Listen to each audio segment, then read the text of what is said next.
जय हिंद दोस्तों, आप सभी का स्वागत है आपके अपने YouTube channel MK student corner पे। इस वीडियो में हम बात कर रहे हैं मार्च माह के संपूर्ण करंट अफेयर सार संग्रह के बारे में। आप सभी को बता दें कि इस वीडियो के में सिलेक्टेड 50 प्लस महत्वपूर्ण क्वेश्चन लिए गए हैं, जिसके माध्यम से संपूर्ण मार्च माह का करंट अफेयर कवर किया जाएगा, जो आने वाली सभी प्रतियोगी परीक्षाओं के लिए महत्वपूर्ण है। तो आइए वीडियो की शुरुआत करते हैं। पहला क्वेश्चन आप यहाँ देख सकते हैं, विश्व खुशहाली सूचकांक 2023 में भारत का कौन सा स्थान रहा।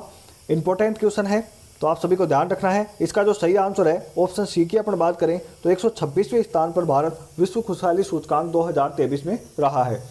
इससे पहले की अपन बात करें तो 2022 में भारत की स्थिति जो थी 136वें स्थान पे था। विश्व खुशहाली सूचकांक 2023 के संबंध में अन्य महत्वपूर्ण तथ्यों की अपन बात करते हैं।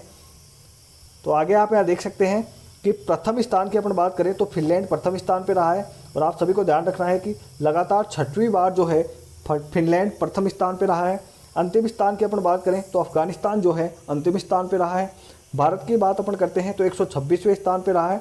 भारत के स्कोर की अपन बात करें तो आप सभी को ध्यान रखना है कि 4.036 स्कोर के साथ भारत 126वें स्थान पे रहा है। बढ़ते हैं अगले क्वेश्चन पे। अगला क्वेश्चन आप यहाँ देख सकते हैं, हाल ही में किस शहर में भिखारी मुक्त शहर नामक पहल प्रारंभ की गई है। इसका जो सही आंसर है ऑप्शन डी की अपन बात करें, नागपुर महाराष्ट्र से जो है भिखारी मुक्त शहर नामक पहल की शुरुआत की गई है। बढ़ते हैं अगले क्वेश्चन पे। अगला क्वेश्चन आप यहाँ देख सकते हैं, राष्ट्रपति द्रौपदी मुर्मू ने किसे प्रेसिडेंट कलर प्रदान किया है। इंपॉर्टेंट क्वेश्चन है, बार बार पूछा जाएगा। इसका जो सही आंसर है ऑप्शन बी की अपन बात करें तो INS द्रोणाचार्य को राष्ट्रपति द्रौपदी मुर्मू ने प्रेसिडेंट कलर प्रदान किया है। ध्यान रखना है आप सभी को। बढ़ते हैं अगले क्वेश्चन पे। अगला क्वेश्चन आप यहाँ देख सकते हैं, भारतीय रेलवे ने किस वर्ष तक शुद्ध शून्य कार्बन उत्सर्जन बनाने का लक्ष्य रखा है। इंपॉर्टेंट क्वेश्चन है, तो ध्यान रखना है आप सभी को। इसका जो सही आंसर है ऑप्शन सी की अपन बात करें 2030 तक जो रेलवे है अपने आप को शुद्ध शून्य कार्बन उत्सर्जन बनाने में सफल रहेगा। बढ़ते हैं अगले क्वेश्चन पे। अगला क्वेश्चन आप यहाँ देख सकते हैं, मऊगंज किस राज्य का 53वां नया जिला बनाया गया है। इंपॉर्टेंट क्वेश्चन है, तो आप सभी को ध्यान रखना है। इसका जो सही आंसर है ऑप्शन डी मध्य प्रदेश। अब आप सभी को ध्यान रखना है कि मध्य प्रदेश में जिलों की संख्या बढ़कर 53 हो चुकी है। बढ़ते हैं अगले क्वेश्चन पे। अगला क्वेश्चन आप यहाँ देख सकते हैं, हाल ही में सत्यव्रत मुखर्जी का निधन हो गया। वे किस क्षेत्र से संबंधित थे। इंपॉर्टेंट क्वेश्चन है, क्योंकि इनका जो संबंध रहा है आप सभी को ध्यान रखना है कि राजनीति से इनका संबंध रहा है। बढ़ते हैं अगले क्वेश्चन पे। अगला क्वेश्चन आप यहाँ देख सकते हैं, किस राज्य ने संतोष ट्रॉफी 2023 का खिताब जीता है। इंपॉर्टेंट क्वेश्चन है, ध्यान रखना है आप सभी को। इसका जो सही आंसर है ऑप्शन बी की अपन बात करें तो कर्नाटका ने संतोष ट्रॉफी का खिताब जीता है। किसे हराकर जीता है, तो आप सभी को ध्यान रखना है मेघालय को हराकर जीता है। आपसे पूछा जा सकता है कि संतोष ट्रॉफी 2023 का उप विजेता कौन है, तो आप सभी को ध्यान रखना है मेघालय जो है इसमें उप विजेता रहा है। इसके संस्करण की अपन बात करें तो 76वां जो संस्करण इसका इस बार आयोजन किया गया था। इसके जो आयोजन है आप सभी को ध्यान रखना है कि सऊदी अरब में इसका आयोजन किया गया था। बढ़ते हैं अगले क्वेश्चन पे। अगला क्वेश्चन आप यहाँ देख सकते हैं, नए महालेखा नियंत्रक के रूप में किसे चुना गया है। इसका जो सही आंसर है ऑप्शन डी की अपन बात करें तो SS दुबे को जो है नए महालेखा नियंत्रक के रूप में चुना गया है। इंपॉर्टेंट क्वेश्चन है, ध्यान रखना है। बढ़ते हैं अगले क्वेश्चन पे।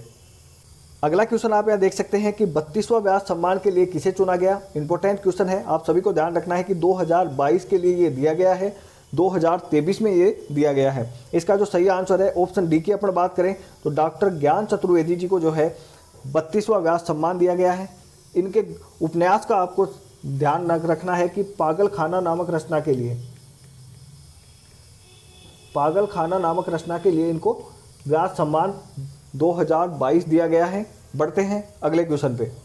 अगला क्वेश्चन आप यहाँ देख सकते हैं, हर पेमेंट डिजिटल अभियान किसके द्वारा लॉन्च किया गया है। इंपॉर्टेंट क्वेश्चन है, तो आप सभी को ध्यान रखना है। इसका जो लॉन्च है वो RBI के द्वारा किया गया है। डिजिटल भुगतान को बढ़ावा देने के लिए RBI ने हर पेमेंट डिजिटल नामक अभियान प्रारंभ किया है। बढ़ते हैं अगले क्वेश्चन पे। अगला क्वेश्चन आप यहाँ देख सकते हैं, शून्य भेदभाव दिवस कब मनाया गया। इंपॉर्टेंट क्वेश्चन है, मार्च माह में ये आयोजित किया जाता है, इसलिए ये क्वेश्चन इंपॉर्टेंट हो जाता है। तो आप सभी को ध्यान रखना है कि ऑप्शन ए की अपन बात करें तो 1 मार्च को जो है शून्य भेदभाव दिवस मनाया जाता है। बढ़ते हैं अगले क्वेश्चन पे। अगला क्वेश्चन आप यहाँ देख सकते हैं, H3N2 वायरस से देश में पहली मौत किस राज्य में हुई? इंपॉर्टेंट क्वेश्चन है क्योंकि वर्तमान में ये जो है चर्चा का विषय है काफ़ी। तो इसका जो सही आंसर है ऑप्शन डी की अपन बात करें तो कर्नाटका में जो है पहली मौत हुई है, आप सभी को ध्यान रखना है। हरियाणा में जो है इसमें इस वायरस से दूसरी मौत हुई है। बढ़ते हैं अगले क्वेश्चन पे। अगला क्वेश्चन आप यहाँ देख सकते हैं, G20 विदेश मंत्रियों की बैठक 2023 में कहाँ आयोजित की गई?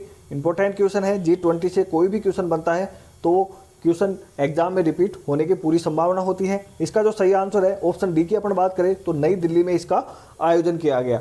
आप सभी को ध्यान रखना है इसकी जो अध्यक्षता की गई है वो विदेश मंत्री एस जयशंकर के द्वारा की गई है। इंपॉर्टेंट है, ध्यान रखना है। बढ़ते हैं अगले क्वेश्चन पे। अगला क्वेश्चन आप देख सकते हो, किसने पीएम जन औषधि ट्रेन को हरी झंडी दिखाई? इंपॉर्टेंट क्वेश्चन है, ध्यान रखना है। सिलेक्टेड क्वेश्चन लिए गए हैं तो आप सभी को इधर उधर भटकने की जरूरत नहीं है। तो आप यहाँ से पूरे मार्च माह का करंट अफेयर कवर कर सकते हैं। इसका जो सही आंसर है ऑप्शन बी की अपन बात करें, अश्विनी वैष्णव के द्वारा पीएम जन औषधि ट्रेन को हरी झंडी दिखाई गई। बढ़ते हैं अगले क्वेश्चन पे। अगला क्वेश्चन आप यहाँ देख सकते हैं, हाल ही में जारी चुनाव लोकतंत्र सूचकांक 2023 में भारत कौन से स्थान पे रहा? इंपॉर्टेंट क्वेश्चन है। चुनाव लोकतंत्र सूचकांक 2023 जारी किया गया है। इसमें भारत की स्थिति की अपन बात करें तो 108वें स्थान पे जो है भारत रहा है। बढ़ते हैं अगले क्वेश्चन पे। अगला क्वेश्चन आप यहाँ देख सकते हैं, भारत की पहली व्यवहारिक लैब की स्थापना कहाँ की गई? भारत में पहली बार इसकी स्थापना की गई है, इसलिए ये क्वेश्चन इंपॉर्टेंट हो जाता है। इसके जो सही आंसर है ऑप्शन बी की अपन बात करें तो जयपुर राजस्थान में जो है भारत की पहली व्यवहारिक लैब की स्थापना की गई है। बढ़ते हैं अगले क्वेश्चन पे। अगला क्वेश्चन आप देख सकते हैं, हाल ही में governor of the year 2023 award किसे प्रदान किया गया? तो इसका जो सही आंसर है ऑप्शन डी की अपन बात करें, शक्तिकांत दास को, आरबीआई के गवर्नर शक्तिकांत दास जी को जो है governor of the year award 2023 से सम्मानित किया गया है। बढ़ते हैं अगले क्वेश्चन पे। अगला क्वेश्चन आप यहाँ देख सकते हैं, पीएम मोदी ने वैश्विक बाजरा सम्मेलन 2023 का उद्घाटन कहाँ किया गया है? आप सभी को ध्यान रखना है कि वर्ष 2023 को वैश्विक बाजरा सम्मेलन 2023 का जो उद्घाटन है पीएम नरेंद्र मोदी के द्वारा नई दिल्ली में किया गया है। आप सभी को ध्यान रखना है, इंपॉर्टेंट क्वेश्चन बन जाता है क्योंकि 2023 को बाजरा वर्ष घोषित किया गया है और इसी से संबंध में यहाँ एक सम्मेलन आयोजित किया गया है नई दिल्ली के अंदर। बढ़ते हैं अगले क्वेश्चन पे। अगला क्वेश्चन आप यहाँ देख सकते हैं, भारत और किस पड़ोसी देश के बीच मार्च 2023 में डीजल पाइपलाइन शुरू की गई? इंपॉर्टेंट क्वेश्चन है। इसका जो सही आंसर है ऑप्शन डी की अपन बात करें तो भारत और बांग्लादेश के बीच डीजल पाइपलाइन की सेवा प्रारंभ की गई है। आप सभी को इसके संबंध में और एक्स्ट्रा फैक्ट भी ध्यान रखने हैं। इसकी जो लंबाई है 130 किलोमीटर की ये पाइपलाइन डाली गई है और इसकी जो क्षमता की अपन बात करें तो 10 लाख मैट्रिक टन इसकी क्षमता प्रतिवर्ष आंकी गई है। आप सभी को ध्यान रखना है। बढ़ते हैं अगले क्वेश्चन पे। अगला क्वेश्चन आप यहाँ देख सकते हैं, पीएम नरेंद्र मोदी ने रायसीना डायलॉग 2023 के किस संस्करण का उद्घाटन किया? इंपॉर्टेंट क्वेश्चन है। आप सभी को ध्यान रखना है कि रायसीना डायलॉग 2023 का जो आयोजन है वो नई दिल्ली में इसका आयोजन किया गया है। आप सभी के लिए इंपॉर्टेंट क्वेश्चन है। इसी के साथ आप सभी को ध्यान रखना है कि ये जो संस्करण था वो 8वें नंबर का संस्करण था और नई दिल्ली में इसका आयोजन किया गया है। बढ़ते हैं अगले क्वेश्चन पे। अगला क्वेश्चन आप यहाँ देख सकते हैं, पीएम नरेंद्र मोदी ने रायसीना डायलॉग 2023 के किस संस्करण का उद्घाटन किया? तो आप सभी को ध्यान रखना है, रायसीना डायलॉग 2023 का जो आयोजन है वो नई दिल्ली में इसका आयोजन किया गया है। नई दिल्ली में इसका आयोजन किया गया है और इसके जो संस्करण की अपन बात करें तो ये 8वें नंबर के संस्करण का आयोजन इसका नई दिल्ली में किया गया है। बढ़ते हैं अगले क्वेश्चन पे। अगला क्वेश्चन आप यहाँ देख सकते हैं, हाल ही में पीएम नरेंद्र मोदी ने दुनिया के सबसे लंबे रेलवे प्लेटफॉर्म का उद्घाटन किया है। इंपॉर्टेंट है क्योंकि ये दुनिया भर में सबसे लंबा है और भारत में स्थित है। इसका जो सही आंसर है ऑप्शन डी की अपन बात करें तो हुबली धारवाड़ कर्नाटक जो में है, इसमें सबसे लंबे रेलवे प्लेटफॉर्म का उद्घाटन पीएम नरेंद्र मोदी द्वारा किया गया। बढ़ते हैं अगले क्वेश्चन पे। अगला क्वेश्चन आप यहाँ देख सकते हैं, हाल ही में BCC Indian sports women of the year 2022 किसे प्रदान किया गया है? इंपॉर्टेंट क्वेश्चन है। 2023 में मार्च में ये दिया गया है। इसका जो सही आंसर है ऑप्शन डी की अपन बात करें तो मीराबाई चानू जी को जो है BCC Indian sports women of the year 2022 से सम्मानित किया गया है। इनका संबंध आप सभी को ध्यान रखना है कि ये भारोत्तोलन से संबंधित है, वेट लिफ्टिंग से ये संबंधित है। बढ़ते हैं अगले क्वेश्चन पे। अगला क्वेश्चन आप यहाँ देख सकते हैं, जम्मू कश्मीर में किस जिले में सेना ने सबसे ऊंचा प्रतिष्ठित राष्ट्रीय ध्वज फहराया है? इसका जो सही आंसर है ऑप्शन ए की अपन बात करें तो डोडा नामक जिले में जम्मू कश्मीर के सेना ने सबसे ऊंचे प्रतिष्ठित राष्ट्रीय ध्वज को फहराया है। आप सभी को इसकी लंबाई जो है कमेंट बॉक्स में कमेंट करके बतानी है। बढ़ते हैं अगले क्वेश्चन पे। अगला क्वेश्चन आप यहाँ देख सकते हैं, हाल ही में 81वां शतरंज ग्रैंड मास्टर कौन बने हैं? इसका जो सही आंसर है ऑप्शन डी की अपन बात करें तो साइतन दास जो है हाल ही में भारत के 81वें ग्रैंड मास्टर बने हैं। बढ़ते हैं अगले क्वेश्चन पे। अगला क्वेश्चन आप यहाँ देख सकते हैं, हाल ही में 81वां शतरंज ग्रैंड मास्टर कौन बना है? इंपॉर्टेंट क्वेश्चन है, यहाँ से क्वेश्चन पूछ लिया जाता है तो आप सभी को ध्यान रखना है। इसका जो सही आंसर है ऑप्शन डी की अपन बात करें, साइतन दास जो है भारत के 81वें ग्रैंड मास्टर बने हैं। इनका संबंध आप सभी को ध्यान रखना है कि इनका जो संबंध है वो पश्चिमी बंगाल से इनका संबंध है, इंपॉर्टेंट है। बढ़ते हैं अगले क्वेश्चन पे। अगला क्वेश्चन आप यहाँ देख सकते हैं, बाबा साहब अम्बेडकर की 70 फीट ऊंची प्रतिमा स्टैचू ऑफ नॉलेज की अपन बात करें, इंपॉर्टेंट क्वेश्चन बन जाता है, का अनावरण कहाँ किया गया? पीएम नरेंद्र मोदी द्वारा इनका अनावरण किया गया है। तो आप सभी को ध्यान रखना है, वेरी वेरी इंपॉर्टेंट क्वेश्चन है। इसका जो सही आंसर है ऑप्शन बी की अपन बात करें तो लातूर महाराष्ट्र में जो है बाबा साहब अम्बेडकर की 70 फीट की ऊंची प्रतिमा स्टैचू ऑफ नॉलेज के नाम से इनको जाना जाएगा। तो इंपॉर्टेंट क्वेश्चन बनता है। बढ़ते हैं अगले क्वेश्चन पे। अगला क्वेश्चन आप यहाँ देख सकते हैं कि संविधान के किस अनुच्छेद के तहत राहुल गांधी जी को लोकसभा में अयोग्य ठहराया गया? इंपॉर्टेंट क्वेश्चन है क्योंकि बार बार ये रिपीट हो रहा है और काफ़ी चैनलों पर चर्चा का विषय भी रहा है, पूरे इंडिया में ये चर्चा का विषय है। इसका जो सही आंसर है ऑप्शन सी की अपन बात करें तो अनुच्छेद 102 के तहत राहुल गांधी जी को लोकसभा में अयोग्य ठहराया गया है, इंपॉर्टेंट है। इसके अतिरिक्त आप सभी को ध्यान रखना है कि ये जो सांसद हुआ करते थे ये किस जगह से सांसद थे? तो ये वायनाड नामक स्थान केरल से जो है सांसद हुआ करते थे। इसके अतिरिक्त आप सभी को ध्यान रखना है कि 2 साल की सज़ा और 15,000 रुपये का जुर्माना इनको दोनों सुनाई गई है, सूरत की अदालत के द्वारा इनको सुनाया गया है। आप सभी को ध्यान रखना है कि 2 साल की सज़ा और 15,000 का जो जुर्माना है वो धारा 499 और 500 के तहत इनको सुनाया गया है। तो आप सभी को ध्यान रखना है, इंपॉर्टेंट है, काफ़ी चर्चा का विषय है। बढ़ते हैं अगले क्वेश्चन पे।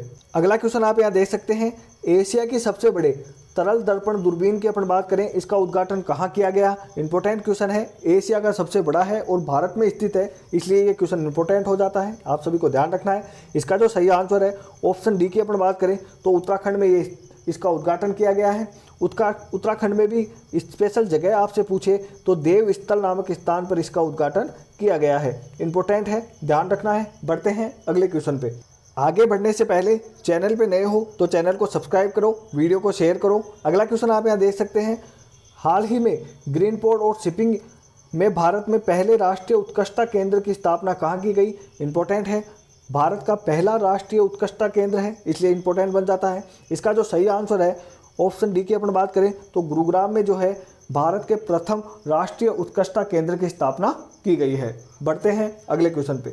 अगला क्वेश्चन आप यहाँ देख सकते हैं, धूम्रपान निषेध दिवस 2023 कब मनाया गया? इंपॉर्टेंट क्वेश्चन है क्योंकि इसका आयोजन जो है मार्च माह में किया जाता है और 8 मार्च को इसका आयोजन किया गया। इसके अतिरिक्त आपको ध्यान रखना है कि इसका जो आयोजन है मार्च के दूसरे बुधवार को किया जाता है हर बार, इसलिए इसका इस बार जो आयोजन है 8 मार्च को हुआ है। बढ़ते हैं अगले क्वेश्चन पे। अगला क्वेश्चन आप यहाँ देख सकते हैं, अंतर्राष्ट्रीय बौद्धिक संपदा सूचकांक 2023 में भारत किस स्थान पे रहा? इसका जो सही आंसर है ऑप्शन डी की अपन बात करें तो 42वें स्थान पे भारत अंतर्राष्ट्रीय बौद्धिक संपदा सूचकांक में रहा है, इंपॉर्टेंट क्वेश्चन है।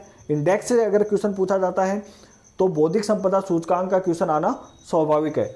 इसके अतिरिक्त आप सभी को ध्यान रखना है कि इसमें जो प्रथम स्थान पे रहा है वो यूएसए जो है प्रथम स्थान पे रहा है। बढ़ते हैं अगले क्वेश्चन पे। अगला क्वेश्चन आप यहाँ देख सकते हैं, दादा साहब फाल्के पुरस्कार 2023 में सर्वश्रेष्ठ अभिनेता का पुरस्कार किसने जीता है? इंपॉर्टेंट क्वेश्चन है, दादा साहब फाल्के से क्वेश्चन यहाँ पे पूछ लिए जाते हैं। इसका जो सही आंसर है ऑप्शन बी की अपन बात करें तो रणवीर कपूर जो है 2023 में दादा साहब फाल्के सम्मान में सर्वश्रेष्ठ अभिनेता के रूप में चुने गए। दादा साहब फाल्के सम्मान की अपन बात करें तो इसके अतिरिक्त फैक्ट की अपन देखते हैं। तो दादा साहब फाल्के 2023 की अपन बात करें, सर्वश्रेष्ठ अभिनेत्री की अपन बात करें तो आलिया भट्ट जो है सर्वश्रेष्ठ अभिनेत्री के रूप में चुनी गई। सर्वश्रेष्ठ डायरेक्टर की अपन बात करें तो आर बाल्की को जो है सर्वश्रेष्ठ डायरेक्टर के रूप में चुना गया है। सर्वश्रेष्ठ फिल्म की अपन बात करें तो द कश्मीर फाइल को जो है सर्वश्रेष्ठ फिल्म के रूप में चुना गया है। फिल्म ऑफ द ईयर की अपन बात करें तो आरआरआर को जो है फिल्म ऑफ द ईयर के रूप में चुना गया है। इंडिया करंट अफेयर के मार्च माह के संपूर्ण करंट अफेयर को इसमें कवर कर लिया गया है। आप सभी को वीडियो कैसा लगा आप कमेंट करके ज़रूर बताएं। चैनल पे नए हो तो चैनल को सब्सक्राइब करो, वीडियो को लाइक करो और वीडियो को अधिक से अधिक अपने दोस्तों के साथ शेयर भी करें। Thank you.